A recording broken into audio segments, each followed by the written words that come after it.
हर बुधवार की तरह क्रिश्चियन चर्च भोपाल की इस सेवा में आप सबों का हार्दिक स्वागत।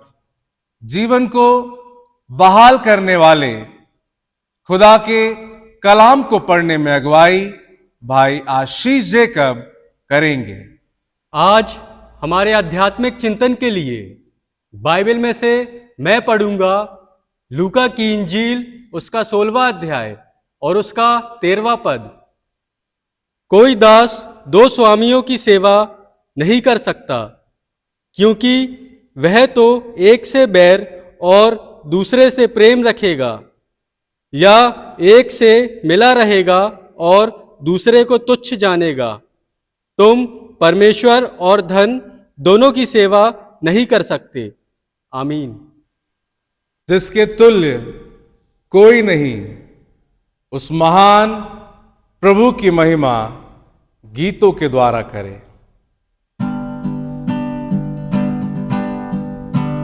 गिन गिन के स्तुति करूं बेशुमार तेरे दानों के लिए। अब तक तूने संभाला मुझे अपनी बाहों में लिए हुए। अब तक तूने संभाला मुझे अपनी बाहों में लिए हुए। गिन गिन के स्तुति करूं तेरे शत्रु का निशाना तुझ पर ना होगा प्रबल। तेरे शत्रु का निशाना तुझ पर ना होगा प्रबल। आंखों की पुतली जैसे वो रखेगा तुझे हर पल। आंखों की पुतली जैसे वो रखेगा तुझे हर पल। गिन गिन के स्तुति करूं बेशुमार तेरे दानों के लिए। अब तक तूने संभाला मुझे अपनी बाहों में लिए हुए। अब तक तूने संभाला मुझे अपनी बाहों में लिए हुए। बड़ी प्रार्थना के साथ मैं आमंत्रित करूंगा प्रभु के महान सेवक आदरणीय बिशप डॉक्टर विपिन लाल को आए और वचन की रोटी बांटे।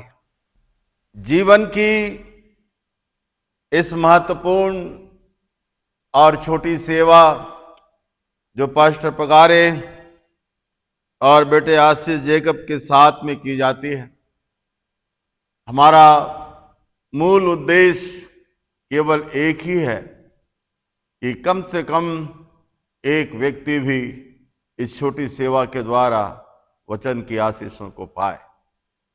हमारा उद्देश्य संख्या को बढ़ाना नहीं है, लेकिन उद्देश्य केवल परमेश्वर की महिमा है।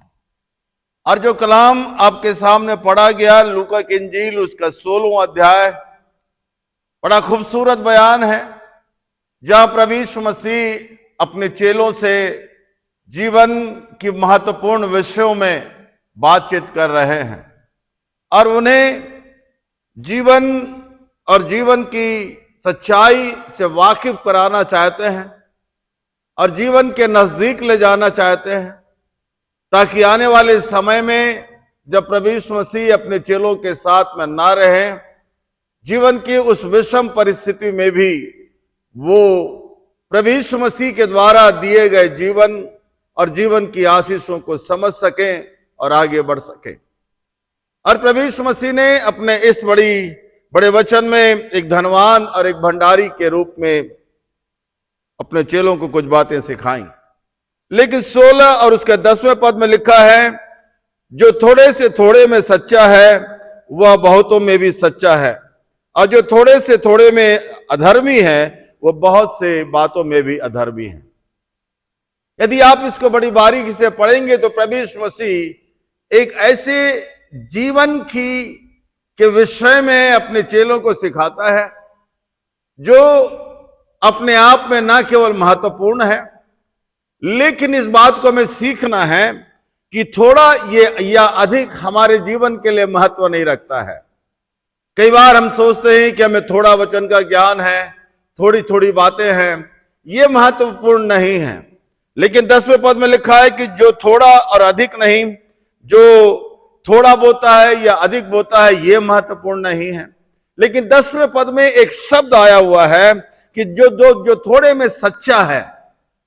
इस पद में जो सच्चा शब्द लिखा हुआ है, ये जीवन की सच्चाई है और यही जीवन की परिभाषा है और यही जीवन में परमेश्वर की मांग है। यह लिखा है सच्चा है। आज के वर्तमान समय में जब आप संसार में अपनी नजरों को उठाएंगे तो आप पाएंगे कि धर्म का आवरण हर एक व्यक्ति ओढ़ा हुआ है। चाहे आप क्रिश्चियन हो, चाहे आप किसी भी धर्म के क्यों ना हो, लेकिन आज के समय में, आज की परिस्थितियों में एक धर्म का लबादा या धर्म का आवरण हर एक मनुष्यों के जीवन के साथ में जुड़ा हुआ है। हम दूसरे अर्थों में कहें तो मनुष्य आज सही या पहले रास्ते को छोड़कर दूसरे रास्ते पर आगे बढ़ना चाहता है। और इसको आप सरल रूप में समझना चाहें तो आप पाएंगे कि प्रभु यीशु मसीह दो रंगी जीवन के बारे में अपने चेलों को सिखाता है कि जीवन की आशीषें दो रंगी जीवन में या दोहरे जीवन में या बनावटी जीवन में कभी भी नहीं रहा है। जैसे कि जबूर भजन संहिता उसका 12 उसके दूसरे पद में लिखा है कि प्रत्येक मनुष्य अपने पड़ोसी से झूठी बातें कहता है, और आगे लिखता है कि वे चापलूसी से होठों से तो दो रंगी बात करता है। आज के जमाने में आप किसी को अधर्मी नहीं बोल सकते हैं, किसी को पापी नहीं बोल सकते हैं, किसी को परमेश्वर विहीन नहीं बोल सकते हैं, क्योंकि उसका जो ऊपरी आवरण है, ऊपरी जिंदगी है, बड़ा खूबसूरत है। इसलिए खुदा ने प्रभु यीशु मसीह के बारे में लिखा कि यीशु मसीह एक रास्ते से जा रहे हैं और रास्ते के किनारे में एक बहुत खूबसूरत पेड़ है और उस पेड़ में सारे बहुत खूबसूरत पत्तियां भी लगी हुई हैं। लेकिन प्रभु यीशु मसीह उन पत्तियों से खुश नहीं है, लेकिन प्रभु यीशु मसीह की जो अपेक्षा है कि उस पेड़ में फल लगे। लेकिन मेरे मित्रों, ये पेड़ बहुतों को भ्रमित करता है, बहुतों को धोखा देता है, क्योंकि उसकी जो ऊपरी सुंदरता है, जो पेड़ में होना चाहिए, वे सारी अच्छाइयां उसके अंदर दिखाई देती हैं, लेकिन वास्तविकता में उस पेड़ में फल नहीं लगे। दो रंगी जीवन हमेशा हमारे जीवन के लिए नुकसानदायक है। यदि आप बाइबल को पढ़ें तो याकूब भी अपनी पत्री में उसके 3 और 10वें पद में लिखते हैं, याकूब कहता है कि हम एक ही मुंह से धन्यवाद और श्राप दोनों की बातें करते हैं, एक ही मुंह से। और उसके 4:8 में पढ़ें तो लिखा हुआ है कि तुम परमेश्वर के निकट आओ तो परमेश्वर तुम्हारे भी निकट आएगा, क्योंकि हम दो रंगी जीवन के द्वारा कभी भी परमेश्वर को खुश नहीं कर सकते हैं। एक ही मुंह से, एक ही जीवन से हम वचन की बातें सुनकर बाकी समय में हम संसार की बातों पर मन नहीं लगा सकते। एक ही जीवन में हम संसार से अलग होकर थोड़ी देर के बाद में संसार के जैसा या संसार के कार्यों को हम नहीं कर सकते हैं। और एक ही समय में हम धन्यवाद और श्राप की बातें दोनों नहीं बोल सकते। ये जीवन प्रभु यीशु मसीह का नहीं है। आज हम जैसे कितने बिशप हैं, कितने पासवान हैं, कितने लोग हैं जो सुसमाचार के साथ में जुड़े हुए हैं। इसलिए जबूर में लिखा हुआ है कि या मेरे खुदा, लोग मुझसे पूछते हैं कि तेरा खुदा कहां पर है। आज संसार धर्म के बिशपों से पूछता है, पासवानों से पूछता है, प्रचारकों से पूछता है, मिशनरियों से पूछता है कि तुम्हारा परमेश्वर कहां है, क्योंकि हमने अपने जीवन में दो रंगी जीवन को हमने अपने आप में डाल दिया है। इसलिए आज की सुबह जब मैं अपने मोबाइल में उस प्रभु के वचन को देख रहा था तो मुझको अच्छा लगा। भाई रंजीत चौहान के द्वारा डाला गया वो वचन, वो अच्छी बातें जो उनने डाला कि माना कि आप आपको वचन बोलना आता है, माना कि आपको वचन बोलना आता है, पर क्या आपका चरित्र आपके वचन से मेल खाता है? ये जीवन की कितनी सच्चाई है, ये जीवन का कितना कटु सत्य है कि हम बोलना जानते, बोलना का मतलब है आपको विषय का ज्ञान आपको है, विषय की बातें आपको है, बाइबल की बातें आपने पढ़ी है, बाइबल की बातें आपने सुनी है, बाइबल की शिक्षाएं आपको दी गई है, आप बोलना जानते हैं। लेकिन महत्वपूर्ण बात नीचे के वाक्य में उन्होंने लिखा कि हमारा जो चरित्र है क्या ये वचन से मेल खाता है। और यही तो प्रभु यीशु मसीह अपने शागिर्दों को शिक्षा देता है कि दो रंगी जीवन, दोहरा जीवन, दोहरा स्थान हम कभी भी आशीषों को लेकर नहीं आता। इसलिए खुदा के कलाम में लिखा है कि यदि तुम परमेश्वर के लोग हो तो परमेश्वर के तरफ हो जाओ, या फिर संसार के हो तो संसार के तरफ हो जाओ। लेकिन जब दोरंगी जीवन हमारे जीवन में आता है तो हमारे जीवन में सबसे पहला शब्द आता है चलता है, चलता है। हम हर बात में चलाना चाहते हैं, आराधना में चलाना चाहते हैं, वचन की आशीषों में चलाना चाहते हैं, अपनी इच्छा के अनुसार हम वचन को सुनना चाहते हैं, अपनी इच्छा के अनुसार हम समय देना चाहते हैं, अपनी इच्छा के अनुसार हम उठना चाहते हैं, अपनी इच्छा के अनुसार हम कार्य करना चाहते हैं। चलता है, लेकिन बाइबल में कहीं भी नहीं चलता। परमेश्वर दोरंगी जीवन से कभी भी आनंदित नहीं होता है। इसका मतलब है हमारे बनावटी जीवन से यदि हम परमेश्वर को नहीं जानते हैं, उसके अनुग्रह के स्वाद को यदि हमने नहीं चखा है, तो इसमें कोई बुरी बात नहीं है, कोई निराश होने वाली बात नहीं है, कोई अपमान करने वाली बात नहीं है।